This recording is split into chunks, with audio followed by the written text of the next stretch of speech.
Obrigada, professor Valério. Eu gostaria agora de chamar o Felipe Caetz Daler.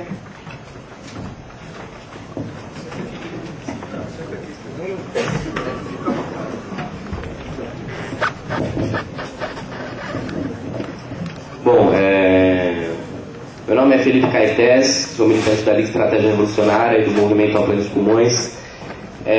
Primeiramente, queria dizer que é a minha primeira mesa que eu participo e eu acho muito importante, assim, não tenho tanta experiência política como a maioria que está aqui, mas eu reivindico bastante o fato de eu ser um estudante e de achar que realmente, por ser um estudante, os estudantes têm que tomar essa tarefa de entrar nos debates teóricos e políticos e participar mais ativamente desse cenário, discutindo politicamente.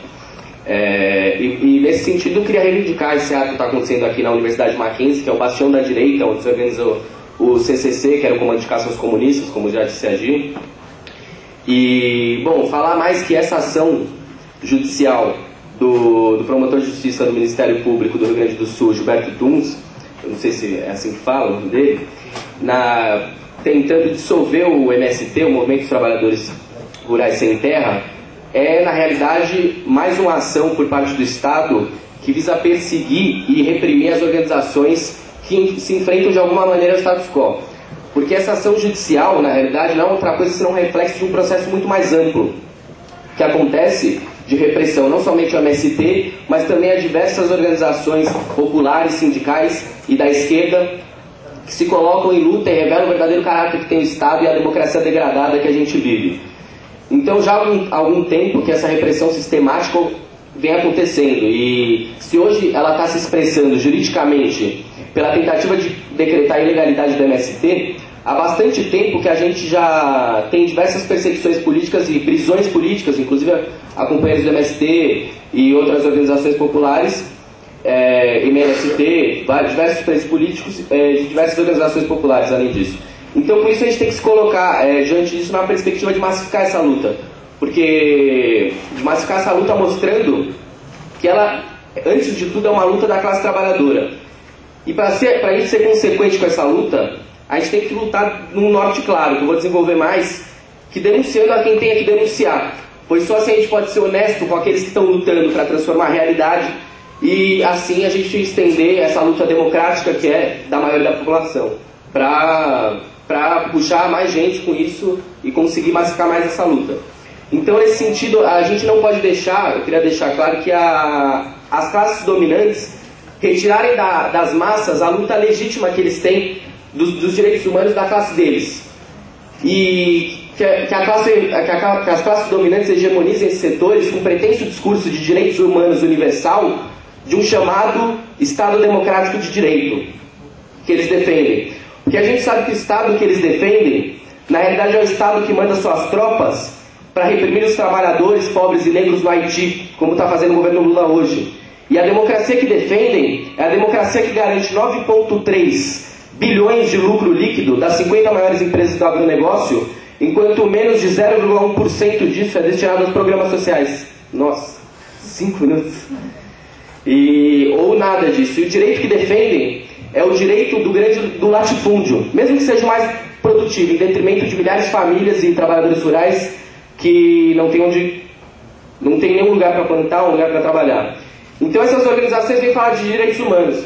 E vêm falar de direitos humanos, ou dignidade da pessoa humana, quando grampeiam o telefone do ministro Gilmar Mendes. Olha lá, aí falam em afronta, dignidade da pessoa humana, liberdade individual. Agora, Estado policialesco, inclusive a gente deve estar ouvindo muito em sala de aula, principalmente quem faz direito, Estado policialesco, porque grampearam o telefone do ministro.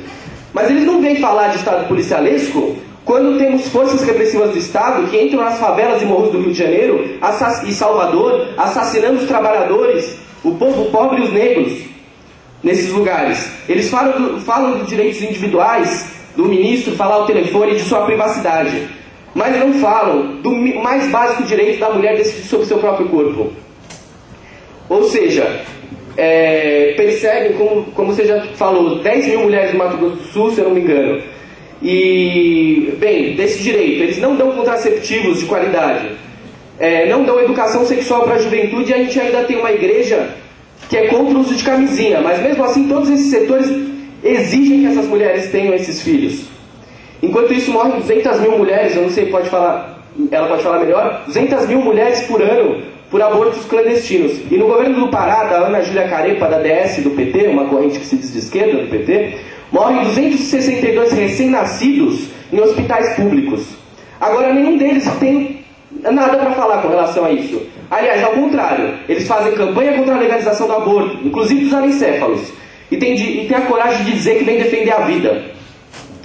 Esse estado policialesco, esse estado policialesco existe no grampo do ministro, ou na prisão arbitrária do banqueiro Daniel Dantas. Mas quando temos a polícia que expulsa de uma terceirizada da Petrobras, que é a Revap, com bombas de gás lacrimogêneo e efeito moral, os trabalhadores que estavam legitimamente se manifestando lá, aí essas organizações não vêm falar de direitos humanos.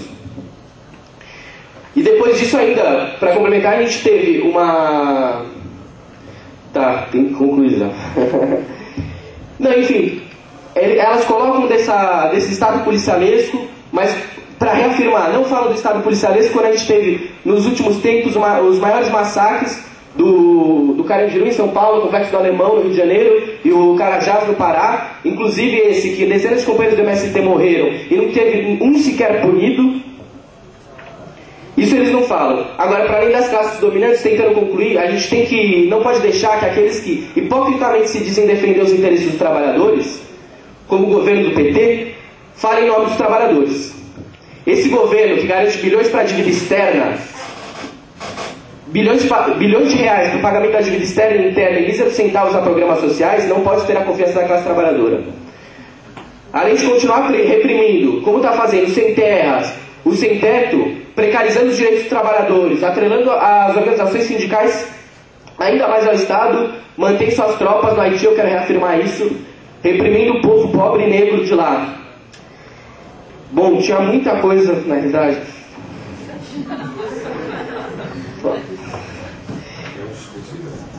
Porque eu achei que fosse 15 minutos. Não, enfim.